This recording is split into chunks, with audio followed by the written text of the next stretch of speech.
Estamos de regreso, gracias por continuar con nosotros. Hay más información internacional. Mire, China presentó una demanda en la Organización Mundial del Comercio contra los Estados Unidos por las restricciones a exportaciones de chips.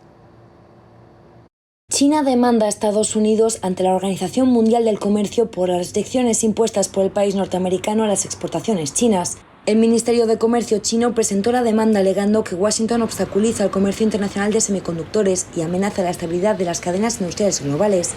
Además, acusó a Estados Unidos de perjudicar el desarrollo pacífico global y violar las leyes económicas básicas. Según el Ministerio, la demanda es una forma de abordar las preocupaciones de China a través de vías legales. En octubre, el Departamento estadounidense de Comercio anunció una orden que impedirá a compañías o individuos chinos acceder a microchips o componentes fabricados en Estados Unidos. Quien no cumpla con la medida será incluido en su lista de sanciones para empresas extranjeras. Según Estados Unidos, China estaría empleando sus avances tecnológicos para espiar a sus propios ciudadanos y desarrollar tecnología militar avanzada. Ante la guerra comercial abierta con Washington y las crecientes tensiones diplomáticas, China ha anunciado diversas medidas para impulsar la industria nacional y reducir así su dependencia de fabricantes exteriores. Bueno, como cada martes, le damos la bienvenida a nuestro colaborador Jorge Santa Cruz, periodista independiente y profesor universitario. Profesor, ¿cómo está? Muy buenos días. Hola, Ceci, muy buenos días. Qué gusto poderla saludar al equipo y a su audiencia. Aquí me tienen a la orden. Muchas gracias, el gusto es nuestro, como siempre, profesor. Pues veíamos hace un momento en el bloque anterior cómo ha escalado la violencia en Perú con estas manifestaciones en donde ya hay hasta el momento 7 personas fallecidas. ¿Cómo llega Perú a este momento después de la destitución del ahora expresidente Pedro Castillo? Adelante, lo escuchamos, por favor.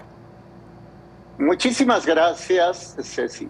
Llega luego de 2 causas. Hay 2 causales muy claras. Una que es interna y la otra es externa. La interna tiene que ver con la división, la partición de las ideologías, de las militancias, de las convicciones ideológicas de los ciudadanos. Una mitad es claramente de izquierda, la otra mitad es claramente de derecha. Esto desde finales de los 80, desde los 90, cuando un gobernante de derecha, Alfredo Fujimori, se hizo con el poder.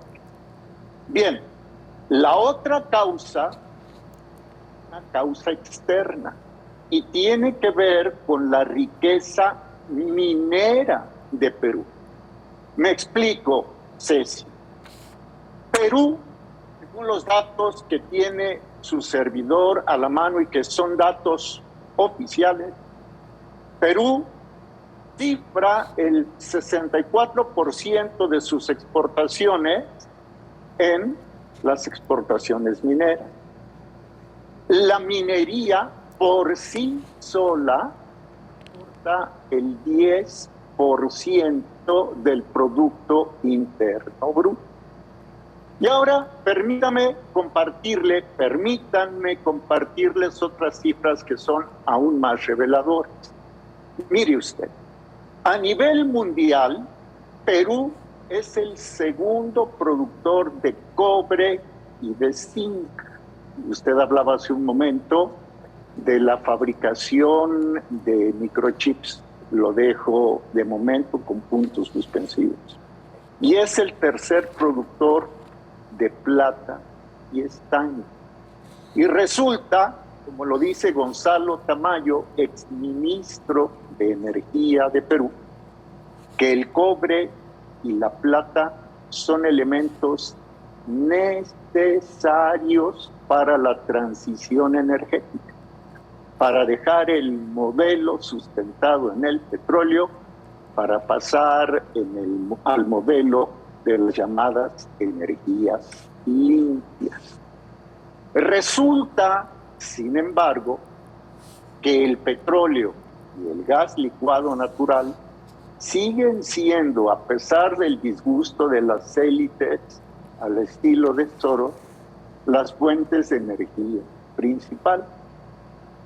Ahora, recientemente puso la cumbre de la Alianza del Pacífico, integrada por México, Colombia, por Chile y también obviamente por Perú. Esta Alianza del Pacífico tiene gobernantes con un perfil propicio para hacer negocios con China. Y China dice que promoverá el crecimiento de su propia industria para la cuestión de las energías limpias, pero sin duda necesitará de proveedores extranjeros. Un cuarteto de esos proveedores, por ejemplo, de cobre, por ejemplo, de plata, pues luego, por el otro lado, tienen interés en la riqueza minera de Perú dos potencias norteamericanas, Estados Unidos y Canadá. De hecho, las principales empresas mineras que existen en el Perú son norteamericanas. Le puedo dar los nombres, los tengo aquí, los voy a leer. Freeport-McMoRan, que está en Cerro Verde. MG Limited, MMG Limited, que está en una región que se conoce como Las Bambas. BHP Billiton, o sea, BHP Billiton, que está en Antamina, en la región de Altamina. La Southern Copper, que constituye una empresa que se llama Southern Perú. Y la Glencore, que está denominada como Antapalcay. Bueno, Ceci, ¿qué es lo que está pasando en Perú? Que estos dos polos, el polo capitalista y el polo, llamémosle comunista o socialista, tienen gran interés en la riqueza minera de Perú porque es parte fundamental del proceso de transición a las llamadas energías limpias. Ahora, si usted agrega a esto el presidente depuesto o el que dio un golpe de Estado fallido, Pedro Castillo, tenía afinidades con Bolivia y que Bolivia es el principal productor de litio en el mundo, necesario para la fabricación de baterías electrónicas, se empieza a configurar el panorama. No defiendo ni acuso, no es como analista mi función, pero Pedro Castillo era muy útil para China, sobre todo, y su gran aliado Rusia, en tanto que los gobiernos de derecha son muy útiles para Estados Unidos y Canadá. Y permítame darle dos datos, finalmente, Ceci, que me parecen contundentes, que son datos de un documento que se llama Guía para la Inversión Minera en el Perú 2022-2023, que está en Internet, editado por el Ministerio de Relaciones Exteriores de Perú y por la empresa consultora EI Perú, E mayúscula, Y mayúscula, Perú. Mire, del 100% del territorio peruano, del 100%, solo el 1.07% está sometido a explotación minera. Solo el 1.07%. Y solo 0.28% más está en exploración. Se desconoce cuánta riqueza minera y de tierras raras existe en los suelos peruanos. Entonces, el reflejo de la lucha de las potencias de un signo ideológico y de otro se ve reflejada en la lucha de las fuerzas internas, las de derecha y de izquierda, por el control del Perú. Esa es mi estimación, mi hipótesis de trabajo, la pongo a consideración de usted y de su inmenso auditorio. Ceci.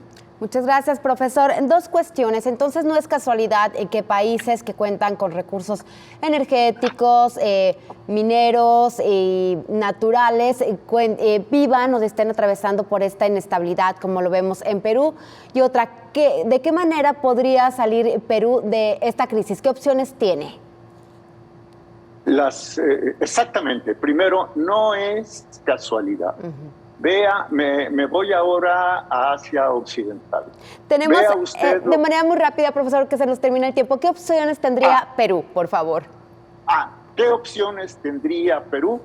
Votar políticos nacionalistas que cuiden los intereses de su país por encima de los intereses de las potencias. Perfecto, profesor. Muchísimas gracias. La próxima semana tendremos más oportunidad de hablar de esto y de muchos temas. Le mandamos un gran abrazo y nos vemos el próximo martes.